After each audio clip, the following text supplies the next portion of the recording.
Olá, pessoal! Bem-vindos ao canal. Hoje vamos falar sobre uma notícia que está movimentando as redes sociais e a política brasileira. And you can imagine that in a really big region, this sprawl looks friggin' enormous. And I'll just give you like a, just like a short thing, for example, of what happened in Brazil. Because they descended on it like a pack of vultures. Now, these are all entities funded by the U.S. government. Now, red is funding, and the green refers to their direct intermediation work. So you have the U.S. State Department, which does our overt diplomacy. You have the CIA, which does our covert diplomacy. And you have USAID, which is sort of the entity that straddles the two of them, in the sense that it's formally overt, in the sense that it is a U.S. government agency, unlike the National Endowment for Democracy, which again was created by the CIA but it's not really the CIA. It's actually an independent thing that we came up with.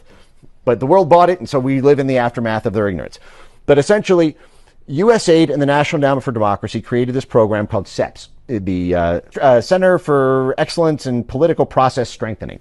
They get $150 million a year from the State Department in order to get other countries to pass censorship laws. And they have 20 million of their $150 million budget went specifically to Brazil.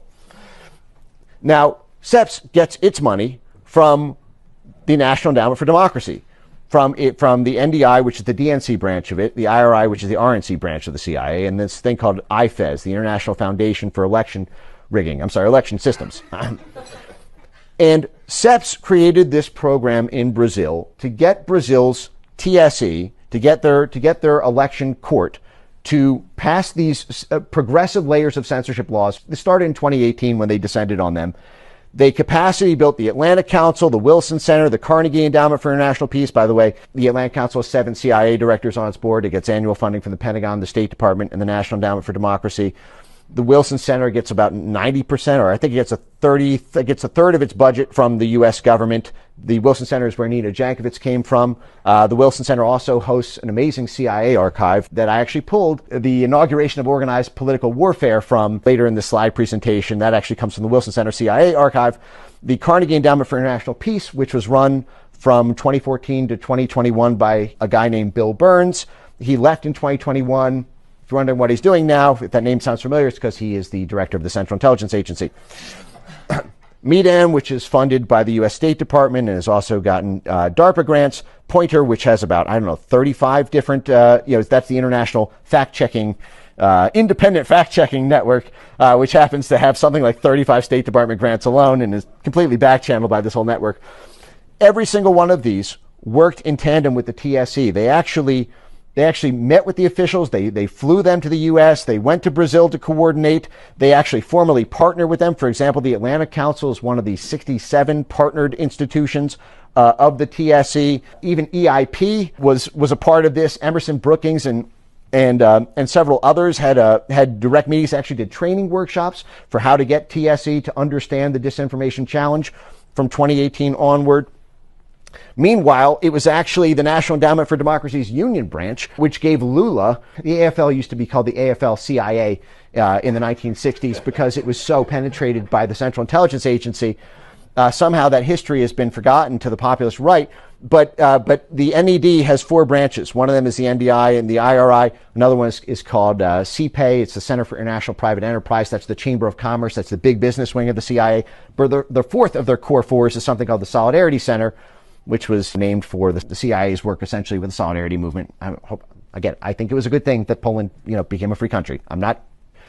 If they weren't doing this to us, I'm not sure I would have a problem with it, but they're friggin' doing it to us, so we need to understand all this. So their 4th entity is called the Solidarity Center. Now, the Solidarity Center played a major role in Lula's political emergence and his reemergence after his prison term. And the Solidarity Center gave Lula their Man of the Year award in 2021 when he was preparing his, while the National Endowment for Democracy is creating every single one of these are U.S. government funded or in U.S. government back channel. They're a part of the CEPS Disinformation Partner Network in Brazil. This is just, and by the way, I was having spacing trouble. There's about 3 dozen more. But they created a swarm army of soft power institutions in order to get Brazil to kneecap WhatsApp and Telegram, and then finally X. And in fact, the National Endowment for Democracy, a guy named Dean Jackson there, even penned an op-ed a month and a half ago where he said that Elon Musk, and this again, the National Endowment for Democracy, this is the CIA, created by the CIA director, and he wrote this letter saying that Elon Musk is now a bigger threat than Putin or Xi because it's a more proximal threat, and because of his ties to the U.S. national defense establishment through SpaceX and the role of Tesla in the green revolution, that he's a stickier target. So we need to really sort of elevate the threat that Elon poses, because we're not doing enough to stop him yet. Now, this is, again, the same organization that gets all of its budget from USAID by way of the U.S. State Department, which was created by the CIA. It actually is a license to back channel with the CIA under the as long as it's approved by the Senate Intelligence Committee. So everything that happened in Brazil, they built some of these look, now again, these, and there's about a dozen more just on the U.S. side. And again, I tried to put flags here. These look like they're Brazilian entities. In Australia, these will look like they are endogenous to Australia. It will look like an Australian university, an Australian newspaper. But they are getting their money from a U.S. government program. They are being back-channeled by U.S. diplomatic efforts to do the judicial reform in the country, to install a capacity to censor the rise of political movements. And I want to just, sorry, if I have time for just one last thing. So I have this. Deixe seu like, inscreva-se no canal e ative as notificações para não perder nada do canal.